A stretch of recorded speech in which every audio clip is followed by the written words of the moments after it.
Bismillahirrahmanirrahim. Assalamualaikum warahmatullahi wabarakatuh.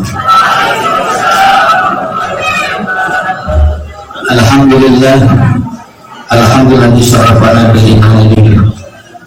Nahmadu subhanahu wa ta'ala ala fadlihi wa ihsanin. La ilaha illa huwal azizul hakim. Allahumma shalli wa sallim wa barik ala sayyidina wa maulana Muhammadin sallallahu alaihi wasallam wa ala alihi washabihi at-tahirin. Walhamdulillahi rabbil alamin. Para jamaah Allah, alhamdulillah pada pagi hari ini di majlis kita yang kedua kita bisa bertemu berkumpul di rumah kita dan tasya. Mudah-mudahan Allah subhanahu wa ta'ala dengan kita rahmatnya, kepada kita cintanya, turunkan kepada kita mahabbahnya, sehingga kita semua orang-orang yang kelak mendapat ampun Allah subhanahu wa ta'ala dan berkumpul bersama Rasulullah sallallahu alaihi wasallam. Bu, depan masih kosong. Mau masuk surga, Bu? Ya.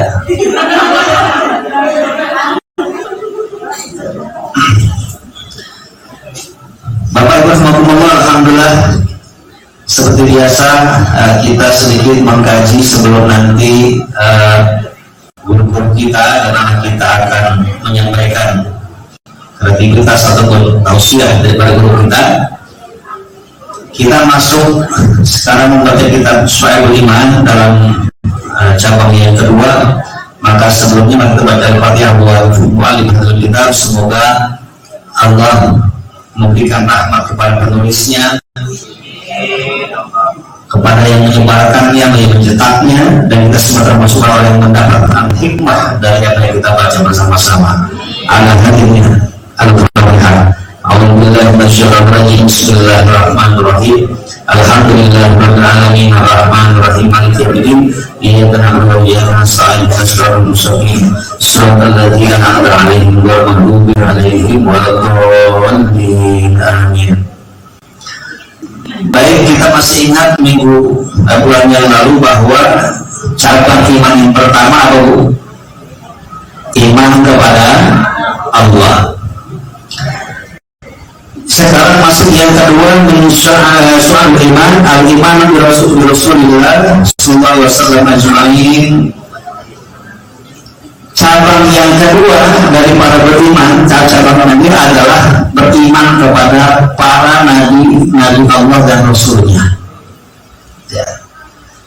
Nabi dan Rasul ini manusia biasa, tetapi Allah kasih sesuatu yang luar biasa. Ya, kalau bahasanya kalau kita itu sedikit-sedikit tidur, sedikit-sedikit makan, sedikit-sedikit pergi. Kalau para nabi, para rasul itu sedikit-sedikit ibadah, sedikit-sedikit ibadah, sedikit-sedikit ibadah. Mereka itu Allah kasih kemampuan yang luar biasa di luar kita semua. Jadi kalau kita ini ya, Rasul itu dia lebih daripada orang nabi. Jadi berapa sih jumlah Rasul itu? Ada yang tahu? Ya, jadi jumlah Rasul itu yang sekitar kurang lebih 313 Rasul. Dan Nabi itu kurang lebih 124.000 Nabi. Masalahnya yang tersebut dalam Al-Quran berapa? 25. Jadi Allah Subhanahu wa ta'ala sengaja ya tidak bukan semuanya dari para nabi Rasul itu, paling tidak yang 25 ini betul-betul menjadikan kita sebagai pengingat bahwa mereka Allah utus ke dunia ini dengan membawa risalah yang sangat luar biasa. Nah, setiap nabi itu ya, setiap Rasul itu diringkas lagi. Yang lebih dahsyat ujiannya adalah Rasul-Rasul ulul azmi. Di antara ulul azmi yang paling dahsyat adalah Nabi kita Muhammad sallallahu alaihi wasallam. Ujian yang paling besar. Makanya Nabi sallallahu alaihi wasallam sebut sayyidul anbiya wal mursalin. Nabi itu penghulunya, tuannya para. Nanti pada kiamat itu semua kita ini, semua manusia yang diperiksa cuma satu orang. Nabi Muhammad Sallallahu Alaihi Wasallam nggak ada. Kita minta tolong kepada Nabi Adam juga kalau bahasa kita ini, gue juga punya dosa. Gua seperti kucing, saran setan, iblis untuk makan buah. Minta tolong dengan Nabi Ibrahim, Nabi Ibrahim juga, saya juga punya dosa, juga punya kesalahan. Kenapa? Sempat berbohong. Di mana bohongnya? Dia bilang bahwa ketika ditanya sama Namrus, siapa yang membunuh Tuhan kami ini patung-patung? Abu Ibrahim tanya yang paling besar. Ya, tanya yang paling besar. Kan tanya lagi sama Namrus, kan dia nggak bisa ngomong. Dibalikin, kalau nggak bisa ngomong apa yang gue sembah? Itu. Ya, jadi para nabi ini semua pada akhirnya nanti semua kita akan kembali yang lebih adalah Nabi Muhammad Sallallahu Alaihi Wasallam. Makanya Nabi punya standar dasar. Kita ini poin enggaknya itu satu. Di mana ya? Siapa orang yang disebutkan nama Nabi Muhammad SAW, dia tidak bersalah ke Nabi, dia makhluk yang pelit.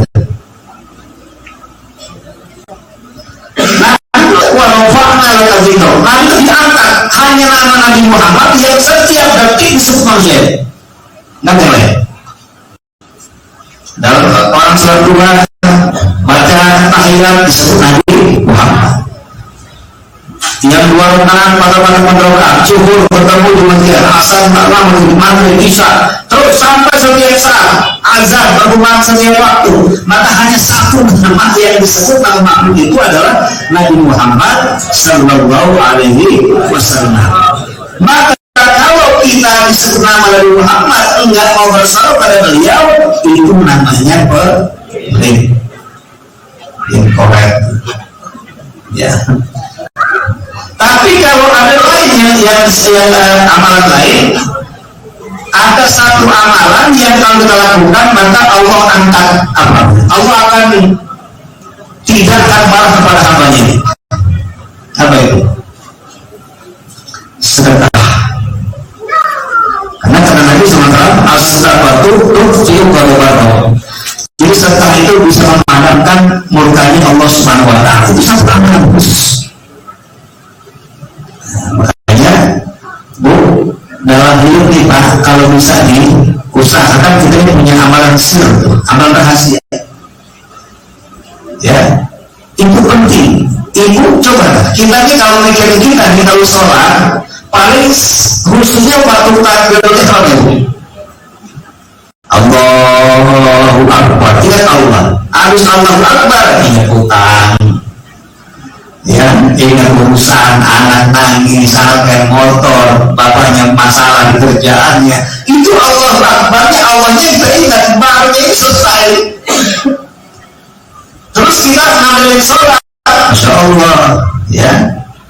Banyak ada amal lain, amal rahasia. Itu bisa begini. Pertama, salah satu yang Allah lindungi pada hari kiamat siapa? Orang yang bersedekah, ya, maka untuk yang minum adalah orang yang berlimpah dengan tangan kanan sampai yang ini dia tidak tahu. Maksudnya apa? Dia punya amalan rahasia itu betul urusan pada Allah SWT. Misalnya begini Bu, misalnya ada orang jualan apa, misalnya sayuran atau jualan uduk, jualan makan. Kita pesen nih, ada rezeki, kita kasih berapa pas porsi uduk misalnya 10.000. Misalnya begitu. Lalu kita ngomong, Bu, beli saya titip ya 100.000. Tolong nanti di antara ibu jualan itu ada satu piring yang ibu gratis. Tapi yang ngomong siapa? Pokoknya itu saya bayar. Itu contoh. Jadi kita punya amalan rahasia yang kuat di hadapan Allah karena sedekah itu luar biasa. Atau yang lain dia sholat Jumatan di masjid yang ada bisa menyediakan makanan Jumat berkah. Yang ketika pulang Jumatan di sebelah sumber uang 2.000 ke kotak dengan harapan, itu termasuk amalan sunnah. Karena kita mengambil amalan zahir itu belum tentu semuanya diterima. Memang ada amalan lihat paling gampang di musnahkan itu apa? Amalan sholat berjamaah itu paling gampang tuh. Cuma pertamanya berapa? Misalnya begini, kalau ada orang belum pernah berjamaah, susah berjamaah, atau orang yang tidak rajin ibadah, tiba-tiba lagi ke masjid, biasanya setan itu yang paling berat tenang ibu. Tumben rajin, gitu ya. Tumben rajin ke pengajian, ya. Tumben rajin ngaji. Tumben rajin mau sholat berjamaah. Tumben itu paling sekali, 2 kali, 3 kali, 4 kali. Kalau udah 10 kali dia pernah sholat berjamaah ke masjid, hilang kesehatannya. Ya, dia orang tidak apa, sudah tidak lagi yang ingat lagi, karena luar biasa sholat berjamaah. Tapi kalau belum pernah, masya Allah, itu akan menjadi beban. Tapi ketika dipaksakan, ya tadi Bismillah Allahumma paksakan. Ini berbuat terpaksa, ya. Jadi lebih baik kita memaksakan diri beramal soleh daripada nanti di akhirat masuk neraka nggak dimaksa. Maksudnya, mendingan di dunia kita paksa beramal soleh daripada nanti di akhirat masuk neraka nggak dipaksa. Kenapa? Kita nggak mau taat di dunia, dia sukarela masuk neraka. Nah, sudah.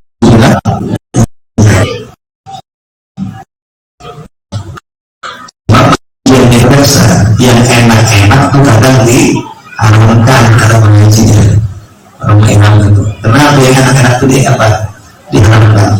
Karena itu banyak mudaratnya. Tapi sebenarnya ibadah itu murah ya.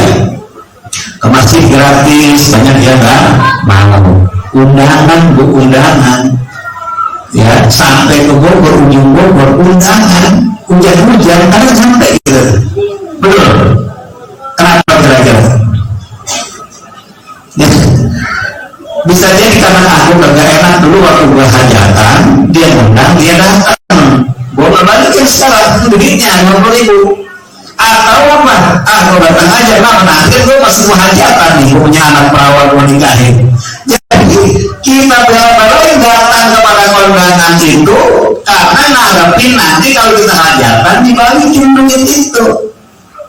Kelihatan barangnya. Kalau Allah akan kasih tahu bahwa salat sunnah qobliyah fajar itu khairun minad dunya wa fiha.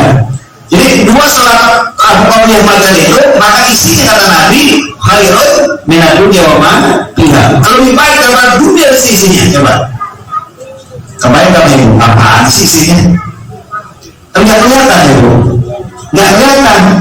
Nanti di akhirat orangnya suruh semua. Kenapa gue dulu gak rajin sholat qobliyah subuh? Bangun susah jam 2 jam 3 kencing doang. Ya. Ini ujian dari Allah Subhanahu Wa Taala. Ya. Di Rasulullah SAW itu, para nabi itu diutus oleh Allah Subhanahu Wa Taala karena memang termasuk rukun iman adalah beriman kepada para rasul, kepada para utusan Allah Subhanahu Wa Taala. Dan para rasul itu, para ulama itu, mereka menempati tempat yang tertinggi di Allah Subhanahu Wa Taala. Ya, mereka bergerak pada hari kiamat. Ya, kita ini yang sangat spesial adalah umat yang terakhir, tapi nanti yang masuk surga itu umat Nabi Muhammad duluan. Ya, amin ya rabbal alamin. Kita tuh kalau belanja supermarket di jalan misalnya menunggu banyak barang-barang, nantinya lama nggak? Lama. Ya, ketimbang yang beli sedikit, hisabnya sedikit. Nah, umat Nabi Muhammad SAW ini punya hal yang spesial dari Allah. Dia datangnya belakangan, tapi dia nanti masuknya duluan. Bahkan haram surga dimasuki oleh selain yang pertama umat Nabi besar Muhammad SAW. Saking mulianya kita itu. Jadi kalau kita kata kemuliaan Nabi, maka tidak akan. Makanya hati-hati kita ini dalam hidup Pertama, jangan mudah membenci keluarga Nabi Muhammad SAW. Itu satu. Betul sih Nabi bilang bahwa lafaz dari Arabi kalau dia itu bertakwa. Tidak ada kelebihan antara orang Ajam dengan orang Arab kecuali bertakwa. Tapi kita tahu nggak Bu, antara Nabi dengan Allah tulis sesuatu khusus tentang anak turunan kita pernah tahu? Spesial gitu. Makanya Nabi itu senang kalau dari salat ayat kepada orang Arab ini. Ini kan keluarganya Nabi Muhammad SAW. Dan tidak ada keluarga yang paling banyak ulamanya kecuali adalah keturunan Nabi Muhammad SAW. Insya Allah ya. Tidak ada. Saya berapa engkau kita bapak kita paling engkau kita kalau jadi mas 1, 2, 3. Tapi Nabi Muhammad SAW beliau itu dari beliaunya seorang Rasul, anak keturunannya ribuan bahkan ratusan ribu ulama udah berdirinya dari benih yang soleh, orangnya orang yang soleh, ilmunya soleh, luar biasa, dan mereka mengajar para ulama minal habaib itu punya kedudukan yang lebih tinggi daripada yang lainnya. Karena makomnya berbeda. Itu yang kita berharap kepada Allah, semoga kita dikasih oleh Allah kecintaan kepada Nabi Muhammad SAW dan juga dengan keluarga beliau. Amin ya rabbal alamin. Terus apa beda antara Nabi dengan Rasul? Bu, yang pertama Rasul itu ya dikasih wahyu oleh Allah Subhanahu wa Ta'ala. Sementara Nabi ini tidak. Wahyu itu apa? Yaitu syariat yang Allah berikan kepada para nabi, ya, dan itu caranya berbeda-beda. Nabi Muhammad juga macam-macam. Ada yang langsung bertemu dengan Jibril, ada yang lewat dengan yang lainnya, ada yang dengan firman, ada yang macam-macam. Jadi semua cara berbeda-beda. Yang jelas Rasul itu berbeda dengan Nabi karena Rasul itu diutus untuk apa? Berkewajiban menyampaikan risalahnya kepada manusia. Ini juga ilmu dalam hidup ya anak semua. Kita ini Bu, anak-anak kita ini semua sebagaimana kita mungkin masih muda punya cita-cita pengen jadi A, B, C. Udah gedenya ternyata berbeda. Itu begitu. Jadi anak-anak ini jangan kita paksain, ya Allah saya jadi dia mau balik, jadi kiai, jadi jangan. Yang penting wonten soleh ya. Yang penting jadi orang soleh nomor satu apapun mereka. Kenapa? Karena ya jalan ke surga Allah itu jumlahnya. Kalau ada seorang perempuan yang hanya ngasih minum seekor anjing aja Allah jadikan sebagai jalan pengampunan dosa, berarti ini sesuatu luar biasa ya. Jadi ibu, orang yang imannya sudah bagus itu dia tidak bedain mana anjing, mana kucing, mana ini manusia. Yang ada satu, semua sama-sama makhluk Allah. Setiap makhluk Allah yang diperlakukan baik, setiap orang akan bisa mendapat ampunan Allah Subhanahu wa Ta'ala. Makanya disebutkan irhamu man fil ardi yarhamkum man fis sama. Dalam kita menyayangi yang di bumi ini maka Allah akan sayang pada kita semua. Ya, jadi semua makhluk, semua bisa kita bisa masuk neraka gara-gara ini. Kita bisa masuk neraka gara-gara ini. Bisa gara-gara ini. Semua bisa jalan. Makanya dari dulu kita hendaklah takut kepada Allah semaksimal mungkin dengan cara apa? Menjadi hambanya yang terbaik, beramal sesuai dengan kemampuan dan bisa menghindari barang yang buruk. Insya Allah. Apalagi disebutkan Rasul itu selalu disuruh jadi Nabi itu para Rasul itu diutus dengan syariat yang baru.